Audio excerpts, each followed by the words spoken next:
আমি আমার প্রার্থিতা বৈধনের জন্য আমি অনশনে বসে যাব। আমার প্রতি একটি অনীহা করা হয়েছে, আমি সুবিচার পাইনি। আমার নাম মোহাম্মদ আব্দুস সবুর। আমি স্বতন্ত্র হিসাবে নির্বাচন করতেছি সিরাজগঞ্জ 1 থেকে। আমার প্রার্থিতা বাতিল করা হয়েছিল। রিটার্নিং কর্মকর্তা যে আদেশ দিয়েছিল সেখানে 1% যে ভোটারের স্বাক্ষর প্রয়োজন হয়, তারা আদেশে লিখেছিল সেটা পূর্ণাঙ্গ ছিল না, পরিপূর্ণ ছিল না। সেটার পরিপ্রেক্ষিতে আমি আপিল করেছিলাম। আজকে আপিলে আমি যখন কথা বলতে যাই এবং নির্বাচন কমিশনে যারা কমিশনাররা ছিল, আমি আমার সমস্ত তথ্যগুলো নিয়ে এসেছি যে আমি আবার পরিপূর্ণভাবে 1 থেকে 4,000 মানে এই সম্পূর্ণ তালিকা ভোটার নাম্বার সহ তাদের স্বাক্ষর সহ জমা দিলে নির্বাচন কমিশন আমাকে কোনোভাবেই সুযোগ দেয়নি। আসলে আমরা দেখতে পাচ্ছি যে যারা স্বতন্ত্র প্রার্থী বা অনেকে জুলাই অভ্যুত্থানের শক্তি যারা যার যার জায়গা থেকে স্বতন্ত্র হিসাবে দাঁড়াতে চাচ্ছে, আসলে কমিশনের স্বতন্ত্র প্রার্থীদের ওইভাবে কথা শুনতেছে না। তারা কোনো একটি পক্ষকে প্রাধান্য দিয়ে তারা তাদের কথাগুলো 10 মিনিট 15 মিনিট সময় দিচ্ছে।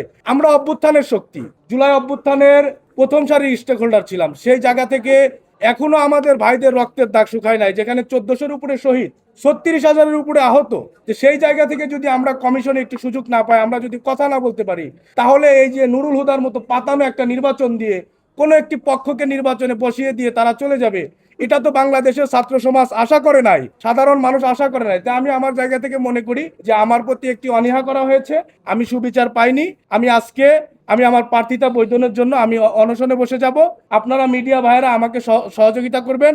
আমি একটি সংগঠনের দায়িত্ব আছি। আমার সংগঠন জুলাইয়ের সংগঠন ইউনাইটেড পিপুলস বাংলাদেশ। আমি ইউনাইটেড পিপুলস আপ বাংলাদেশের সিরাজগঞ্জ জেলা শাখার আহ্বায়ক। না, আমি বৈধতা পাইনি, আমার প্রার্থিতা বাতিল করেছে।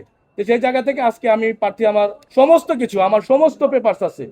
সেই জায়গা থেকে আমি একজন তরুণ, আমার কোনো হলফনামাতে কোনো ঝামেলা নাই, আমার আয় ব্যয়ে কোনো ঝামেলা নাই, আমি কোনো সরকারি কোনো কিছু ইয়েতে ঝামেলা নাই। সেই জায়গা থেকে যারা আমরা যোদ্ধা, আমরা যারা আন্দোলন করছি, আমরা যারা আন্দোলন নেতৃত্ব দিয়েছি, তাহলে আমাদের প্রতি যদি অবিচার করে, আজকে যদি হাদি ভাই বেঁচে থাকতো তাহলে আমার মনে হতো যে হাদি ভাইয়ের প্রার্থিতাটাও দেওয়া হতো না।